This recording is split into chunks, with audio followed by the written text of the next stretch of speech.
Putain, c'est dingue d'apprendre ça. Apprendre quoi? Arrête de faire ça! Faire quoi? Arriver par surprise pendant que j'enregistre? Complètement bipolaire. Bref, apprendre quoi?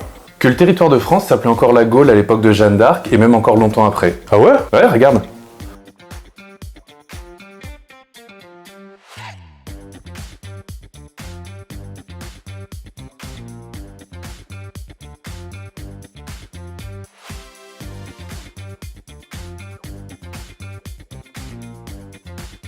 Oh, marrant. Et c'est ça ton intro? Oui, impossible de la caler intelligemment dans la vidéo d'aujourd'hui. Ok, on va parler de quoi? Je vais parler de la guerre de 100 ans pour poser le contexte autour de Jeanne.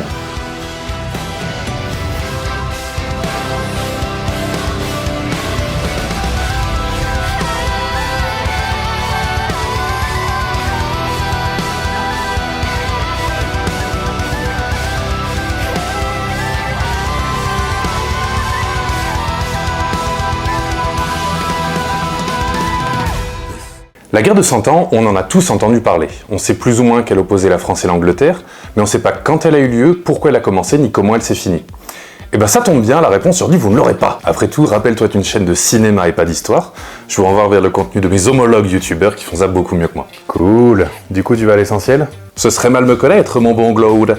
Par contre, je vais me limiter au minimum pour poser le contexte dans lequel Sainte Jeanne d'Arc a émergé du peuple au moment où le royaume de France en avait le plus besoin. L'Europe au XIVe siècle, c'est la merde. Toutes les nations que nous connaissons aujourd'hui sont encore éclatées en myriades de petits royaumes, ou au contraire des empires gigantesques, et pas forcément ceux auxquels on croit. Par exemple, est-ce que vous connaissez la Horde d'Or? Non. Gengis Khan?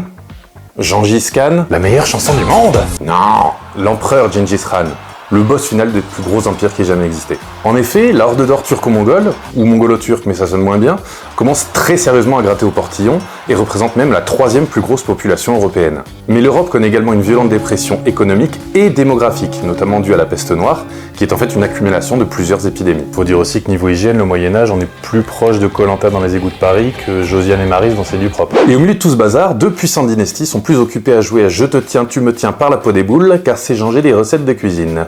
Peut-être pas plus mal, tu me diras. Il y a eu pas mal de morts quand même. Rose beef à la menthe. Non mais si, mais... Bref, dans le coin bleu, les Armagnacs, en gros les Français, menés par la dynastie des Valois, qui est en fait un royaume coincé entre Normandie et Aquitaine anglaise, et Bourgogne de l'autre côté. Les deux royaumes s'affrontent sur la question de la Guyenne, qu'on appelle aujourd'hui l'Aquitaine, qui était à l'époque aux mains des Anglais. Histoire que la situation soit simple dès le début, le roi d'Angleterre, par ses possessions sur la Guyenne, était vassal du roi de France et devait donc lui rendre hommage par tradition historique, mais également son égal en tant que roi d'Angleterre. Le 29 novembre 1314, et vous avez plutôt intérêt à retenir cette date parce qu'il faudra me souhaiter un très bon anniversaire, notre bon roi Philippe le Bel meurt. Après avoir survécu à plusieurs guerres, d'une chute de cheval. Ses trois fils sont mis tour à tour sur le trône, mais meurent chacun sans héritier. Pardon, sauf un, qui eut un héritier après sa mort, pendant 4 jours avant que lui-même ne décède, dans des conditions terribles. En face, nous avons donc la dynastie des Plantagenets, emmenée par un jeune gourgandin, Édouard III, roi d'Angleterre et petit-fils de Philippe le Bel. Ça aura son importance, je sais que c'est compliqué, mais on a bientôt fini la généalogie. Eh ben, pas mal au cul le mec, il propose sa candidature pour la succession de Philippe le Bel.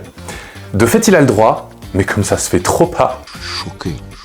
Les pairs de France, un collège de barons influents, placent alors sur le trône Philippe VI, comte de Valois, neveu de Philippe le Bel, et donc un héritier capétien légitime.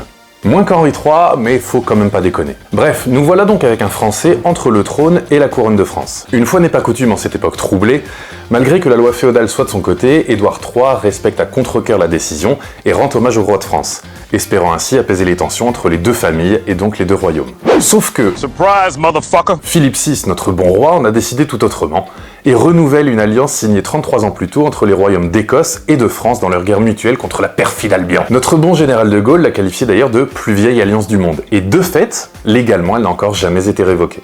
Autre coup de péripatéticienne, il va carrément lui confisquer la Guyenne. L'ambiance est au beau fixe.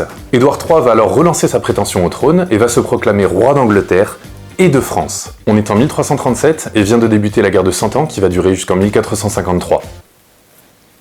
Donc 116 ans. Dernier point de situation avant de conclure ce hors-série.